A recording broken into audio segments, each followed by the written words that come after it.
उनकी देह को देख करके कहा कि वर्णी जी, आपका शरीर तो एकदम सूख के कांटा जैसा हो गया। तो अब आप क्या साधना करते होंगे, शरीर तो सूख के कांटा जैसा हो रहा है। तो वे कहते हैं मेरे पास 2 बगीचे और पानी कैसा है, पानी मेरे पास थोड़ा है। एक बगीचे में पानी देता हूं तो दूसरा सूख जाता है। और मेरे लिए प्रिय बगीचा कौन सा है, अंदर वाला आत्मा रूपी बगीचा मेरा प्रिय बगीचा है। तो बार बार पानी की टोटी कहाँ चली जाती है, अंदर की ओर चली जाती है। तो बाहर का बगीचा सूख जाता है। तो इसलिए ऐसी ही परिणति योगी की होती है। जब वह योगी ध्यानस्थ होता है, तपस्या में रत होता है, तब उस समय शरीर की ओर दृष्टि नहीं करता है।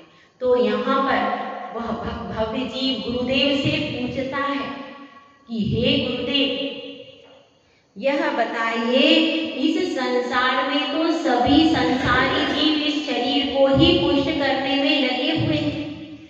आपके जैसे तपस्वी तो बहुत कम है कि नहीं? कितने साधु हैं हमारे, कितने साधु हैं वितराग मार्ग में चलने वाले?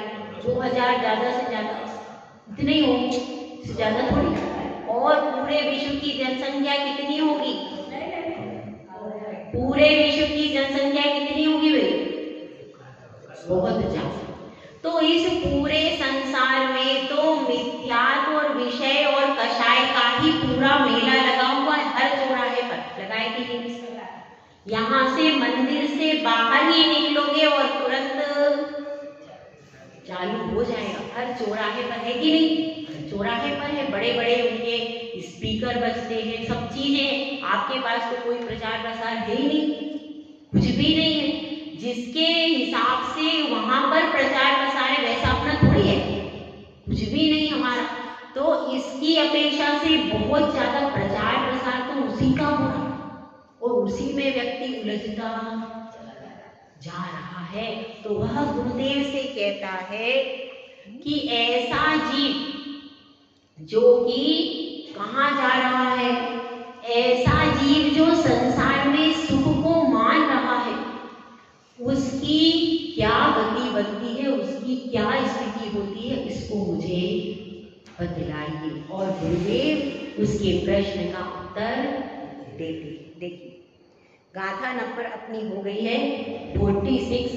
अपन जा रहे हैं पूर्ण करने की तरफ। वैसे मुझे भी उम्मीद नहीं थी कि मैं पूरा कर लूंगी, पर कुछ आप लोगों की भावनाएं ज्यादा पवित्र है तो उससे काम हो गया। मैंने कुछ नहीं किया है, लेकिन क्या है, आप लोगों की इतनी प्रशस्त भावनाएं हैं कि उसके द्वारा यह इष्टोपदेश धीरे धीरे पूर्णता की तरफ आगे बढ़ रहा है। तो अपन पढ़ते हैं गाथा नंबर 46। अविद्वान पुद्गल द्रव्यम यो भी नंदति तस्य तत् न जातु जंतो सामीप्यम चतुर्गतिषु मुच्यति। अविद्वान पुद्गल द्रव्य, अविद्वान का अर्थ है जो कि विद्वान नहीं है। तो किसी को मूर्ख कह दिया जाए तो कैसा लगेगा? अच्छा नहीं लगेगा, है ना? है? अच्छा शब्द नहीं है मूर्ख कहा। तो आचार्य श्री ने कहा अविद्वान, तो अविद्वान इतना बुरा नहीं लगता। क्यों महेश जी? अगर आप किसी को कहोगे तुम अविद्वान हो तो उसको उतना बुरा नहीं लगेगा, और मूर्ख कह दोगे तो ज्यादा बुरा। तो इसलिए आचार्य परमेष्ठी की भाषा समिति होती, उनको हितमित प्रिय बोलना है, इसलिए उन्होंने यहाँ पर शब्द क्या रखा? अविद्वान।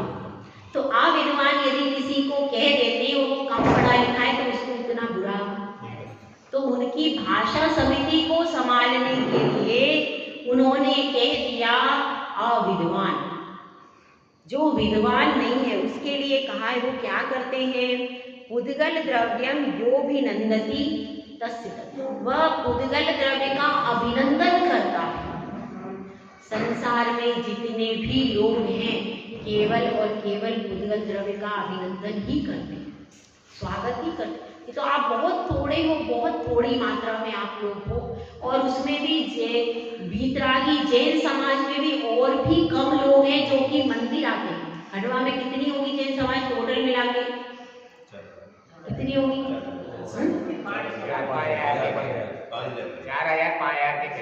4,000-5,000 के करीब है। और अपने इसमें कितना होगा? नवकार नगर में कितनी होगी?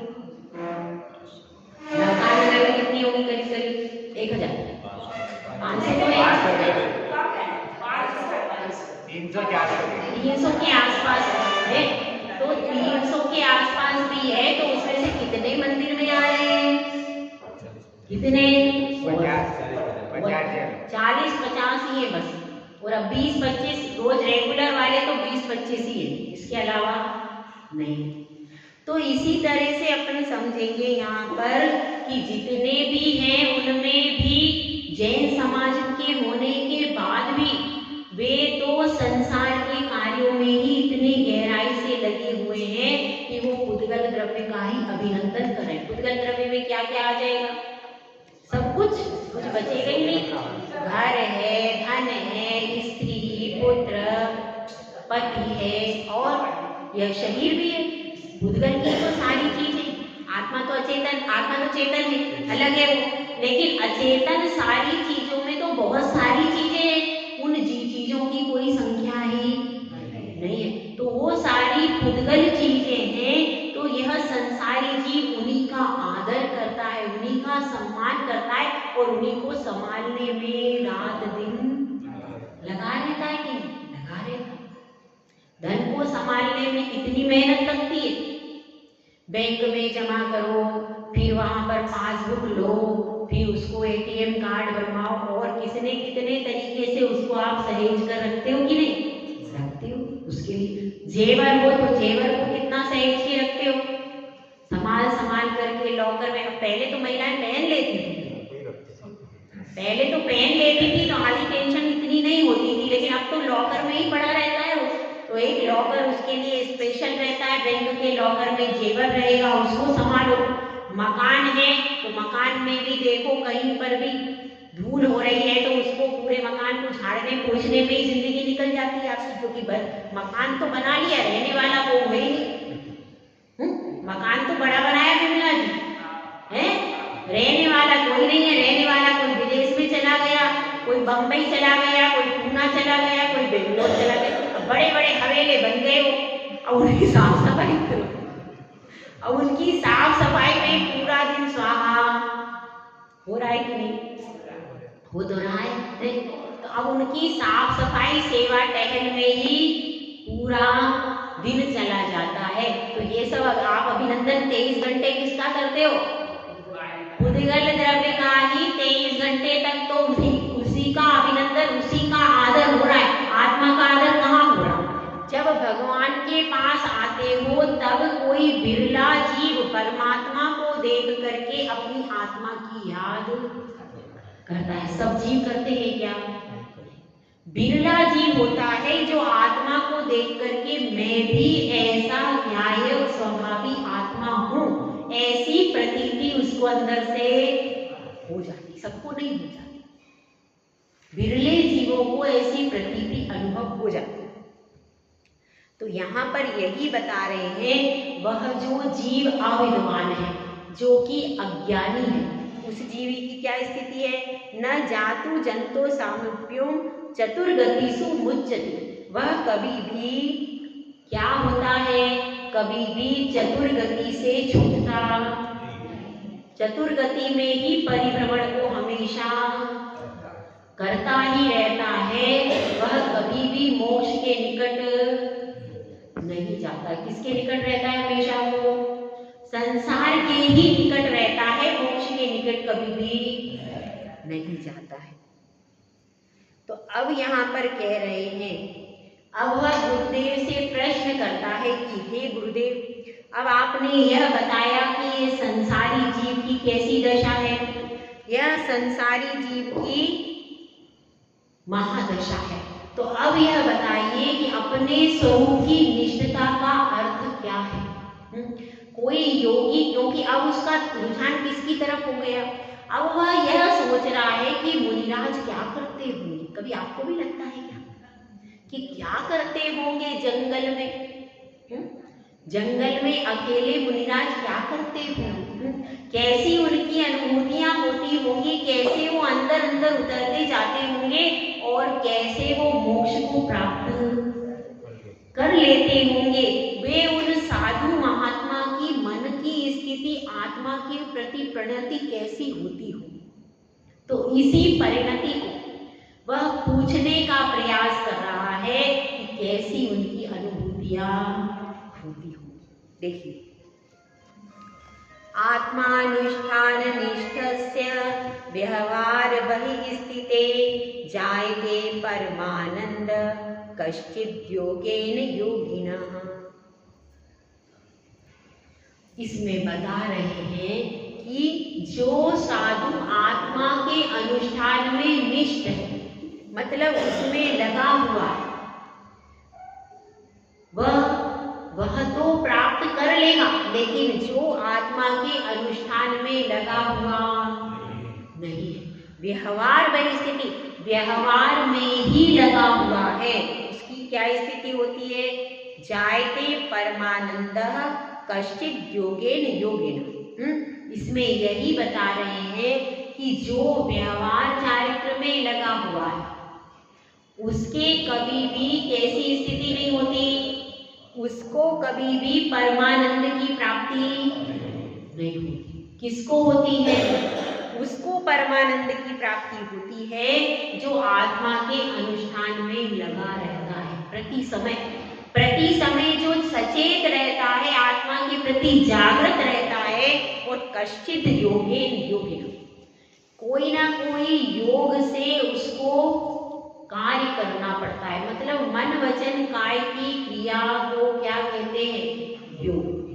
योग का बहुत ज्यादा महत्व है ध्यान में, ज्ञान में, पूजा में। कोई भी क्रिया आप करते हैं तो 3 योगों का सबसे ज्यादा महत्व है कि नहीं?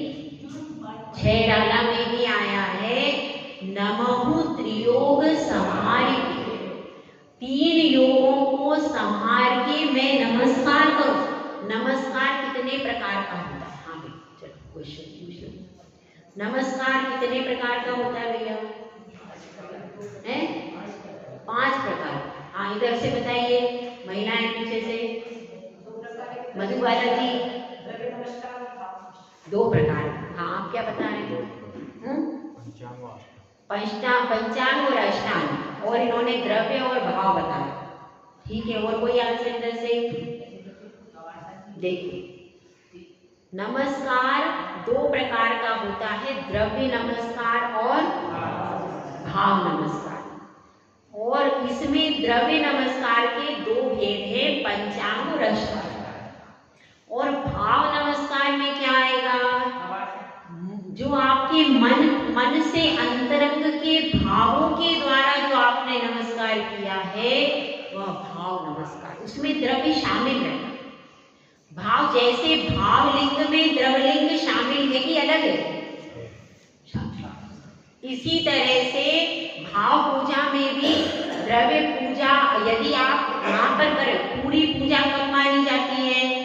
द्रव्य सहित भाव पूजा होती तब वह पूरी होती है। यदि खाली द्रव्य पूजा है तो भी अधूरी है, और खाली भाव पूजा है तो भी अधूरी। तो वो द्रव्य सहित भाव पूजा होती, उसका पूरा फल मिलता है। तो यहाँ पर यही बता रहे हैं, कश्चिद् योगेन योगिना। ऐसा क्यों कहा? इसलिए ऐसा कहा क्योंकि जब शुक्ल ध्यान करते हैं, तो जब योगी ध्यान करते हैं तो कभी कभी एक योग से भी वो ध्यान कर लेते हैं। कौन सा ध्यान है तो इसमें एक योग से ध्यान करते हैं? एकत्व वितर्क विचार। एक योग का अवलंबन ले लिया, उसी योग से पूरा ध्यान पूर्ण कर लेंगे। और जिसमें योग बदलता रहता है वो कौन सा है? पृथक। तो इसी तरह से शब्द भी बदलता है और योग भी बदलता है, लेकिन इसमें बताया किसी भी योग से वह योगी जब एकाग्रता को प्राप्त होता है तब परमानंद जायते, तब परमानंद की अनुभूति। यानी देखिए बहुत एकाग्रता चाहिए। अभी तो मन अपन इधर और मन तो उधर रहता है। एक बंदर होता है, बंदर को भी पकड़ करके बैठाना आसान है, मेढक को भी पकड़ करके आसान है, खरगोश को भी पकड़ के बिठाना आसान है, लेकिन मन को बिठाना बहुत कठिन। बंदर को तो चलो अपन पकड़ पकड़ा के कैसे ही बांध के घूम के बिठा लेंगे और वो 5 मिनट तो बैठ ही जाएगा, लेकिन मन तो 5 मिनट भी नहीं बैठता है। सबसे ज्यादा चंचल अगर दुनिया में कोई चीज है तो कौन सी है? मन बड़ा चंचल है। मन चंचल है। हाँ, तो यह मन जो है ये सबसे ज्यादा चंचल चीज है, लेकिन जब ध्यान करते हैं तो उसी मन को कहाँ लगा देते हैं? उस मन को लगा देते हैं आत्मा की तरफ। मन को दिशा देनी पड़ती है। यदि आपने मन को दिशा सही दे दी तो मन फिर क्या करेगा? तो फिर बस उसी दिशा में आज नहीं चला, कल नहीं चला, रोज उसको मंदिर का रास्ता दिखा दो तो एक ना एक दिन वो भी करेगा, परेशान हो गए, रोज रोज मंदिर आ जाते हैं, क्या करना, चलो ठीक है अब भगवान से बात कर लो। तो एक ना एक दिन आप 100 दिन मंदिर आए तो एक दिन वह परमात्मा की तरफ देख के 2 मिनट के लिए तो उसका मन लग ही जाता है। तो रोज पहले काया को लाना पड़ता है। जब आप काया को रेगुलर लेकर के आओगे तो मन धीरे धीरे उस स्थान पर लगना शुरू हो जाएगा। और हम शरीर को, अरे हमारा मन नहीं लगता मंदिर में इसलिए हम नहीं जाते, हमारा मन ही नहीं लगता, हमारा स्वाध्याय में मन नहीं लगता इसलिए हम स्वाध्याय में नहीं जाते। तो जब मन कब लगेगा? जब आप उस शरीर से लेकर के आओगे, वचन में शांति से रखोगे, क्योंकि मन तो विषय और कषायों का ही गुलाम है। उसने आज तक निर्माणी देखी नहीं, भगवान देखे नहीं, तभी तो अपन पंचम काल में मिथ्यात्व के सहित आए। अगर हम अच्छे होते तो यहाँ क्यों होते? कहाँ होते? अपन सिद्धशिला में होते। 24 तीर्थंकर गए। हाँ विमला देवी, आपने एक का पल्ला क्यों नहीं पकड़ा? विमलनाथ के साथ ही चली जाती तो अच्छा होता, आपके नाम के थे भगवान, तो एक का भी पल्ला अपन ने पकड़ा क्या? अगर उनका सानिध्य प्राप्त करते और भगवान से थोड़े से उनके सानिध्य में तो अपना भी कल्याण होता कि नहीं? हो जाता। पर अपन उस समय कहाँ थे भैया? कौन सी पर्याय में थे आप लोग? कुछ हिसाब किताब पता है? नरक में थे कि त्रियंच में थे? अपने को अपना आता पता नहीं है। तो इसलिए यह समझना है यहाँ पर कि एक योग का बहुत महत्व है। और मन वचन काय की प्रवृत्ति को हमको, अगर मन वचन काय की प्रवृत्ति को हमने कंट्रोल कर लिया तो धीरे धीरे हम साधना के क्षेत्र पर अपने कदम को रख सकते हैं। तो वह गुरुदेव उससे कह रहे भव्य जी से कि देखो अब तुम स्थिरता से बैठना सीखो, भगवान के सामने एकाग्रता से बैठना सीखो। जैसे जैसे तुम एकाग्रता से, एक आसन से धीरे धीरे एकांत में बैठना सीखोगे तो तुमको अंदर से अनुभूतियां अच्छी आनी शुरू हो जाएंगी। और समस्त विकल्पों को छोड़ दो, समस्त विकल्पों को छोड़ करके एकाग्रता से बैठने का अभ्यास करो। और धीरे धीरे तुम्हारा मन भी ओंकार ध्वनि करो, ओंकार करो, अरहम करो, ऐसे बीजाक्षरों के द्वारा असिया उसानमा, कभी जाप के द्वारा, कभी ओंकार ध्वनि करो। तो इस तरह से मन को स्थिर करने का प्रयास किसको सिखा रहे हैं? उस भव्य जीव को सिखा रहे हैं जो कि वैरागी हो गया, उसको गुरुदेव सिखा रहे हैं। तो वह भी सीखने के लिए प्रयास कर रहा है कि नहीं? वह भी सीखने के लिए प्रयास कर रहा है और गुरुदेव भी उसे क्या कर रहे हैं? तो अब यहाँ पर बता रहे हैं, अब वह गुरुदेव से पूछता है कि हे गुरुदेव, उस परमानंद का क्या कार्य? आप बता रहे हो कि इससे परमानंद की उत्पत्ति होती है, तो तो उस परमानंद से क्या मिलता है, उस परमानंद का वास्तव में कार्य क्या है? तो गुरुदेव इसमें उत्तर देते हैं।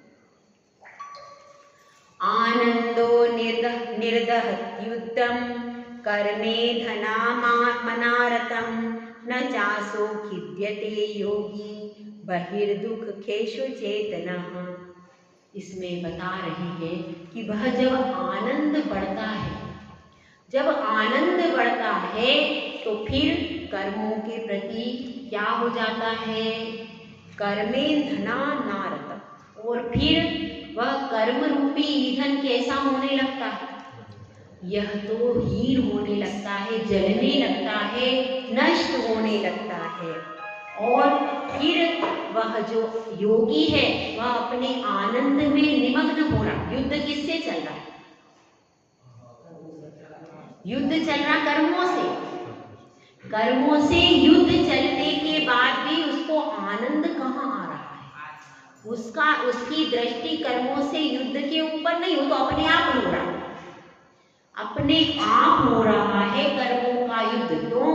क्योंकि वह व्यक्ति ध्यान ही नहीं दे रहा, योगी आत्मा में लगा हुआ है, वह आत्मा को ही आनंद सागर को बढ़ा रहा है, और इधर कर्म सारे छटपटा रहे हैं और वे अपने आप युद्ध करने को तैयार हो रहे हैं। क्यों हो रहे हैं? क्योंकि उनके ऊपर ध्यान नहीं दिया जा रहा है। तो वे जब किसी व्यक्ति पर ज्यादा ध्यान नहीं दो तो वो एकदम कैसा हो जाता है? उछलने लगता है। इसी तरह से वे सारे कर्म बाहर की ओर भागने को तैयार, और जब वे सारे इधर कर्म बाहर को भाग रहे, उधर वह आनंद रस उसकी आत्मा से झरना, आनंद रस का स्रोत उसकी आत्मा से झरने के रूप में इधर बह रहा है, और उधर जो कर्म है वे आत्मा के प्रदेशों को छोड़ छोड़ करके बाहर निकलते जा रहे। दोनों तरफ से प्रोसेस हो रही, समझ में आ रहा है?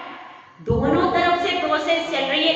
इधर वो आत्मा में गहराई से डूबता जा रहा है, आनंद का शुद्धोपयोग का झरना वहां अंदर अंदर आता जा रहा है, और इधर वो तो अंदर झरने में मगन है और इधर कर्मों में बाहर निकलते जा रहे हैं। इसीलिए कह रहे युद्ध होने के बाद भी न चासो खिद्यते योगी, फिर भी वो योगी खेद को प्राप्त नहीं हो रहा भैया।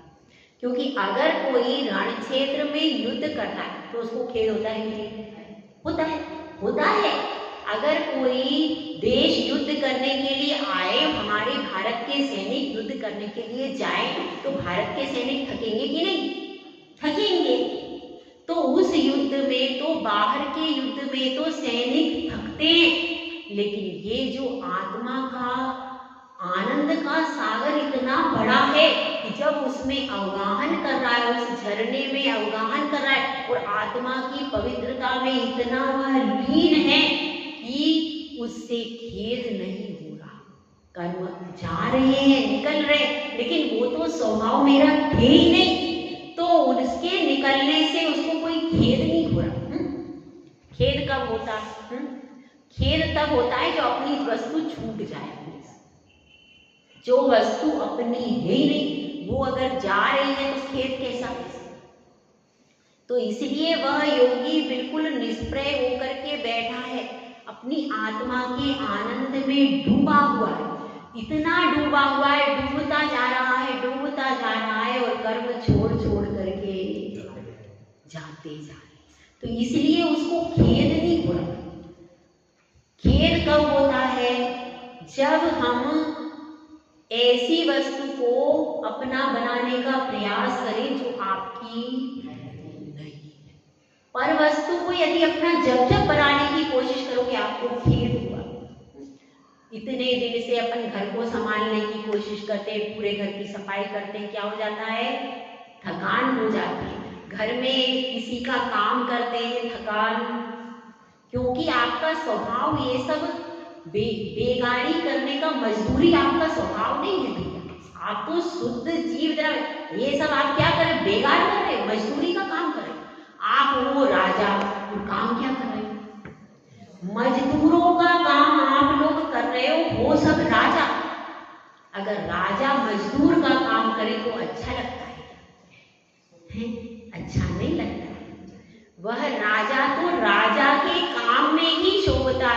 ये हमारा चेतन रूपी राजा है और यह चेतन रूपी राजा का काम है आराम से ठाट बाट से बैठना है। सिद्धशिला उसका राज्य। सिद्धशिला अपना क्या है? सिद्धशिला हमारा मोक्ष रूपी हमारा महल है और हमारा सिद्धशिला पर अपना राजपाट है। तो अपना राजपाट छोड़ करके हम यह मजदूरी कर रहे हैं। किसकी मजदूरी है? मुफ्त की। इसमें कुछ मिलता भी नहीं है तो भी हम जिंदगी भर मजदूरी पर लगे रहते हैं।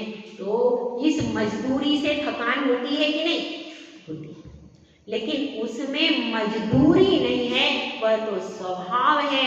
मजबूरी में दुख होता है, स्वभाव में दुख।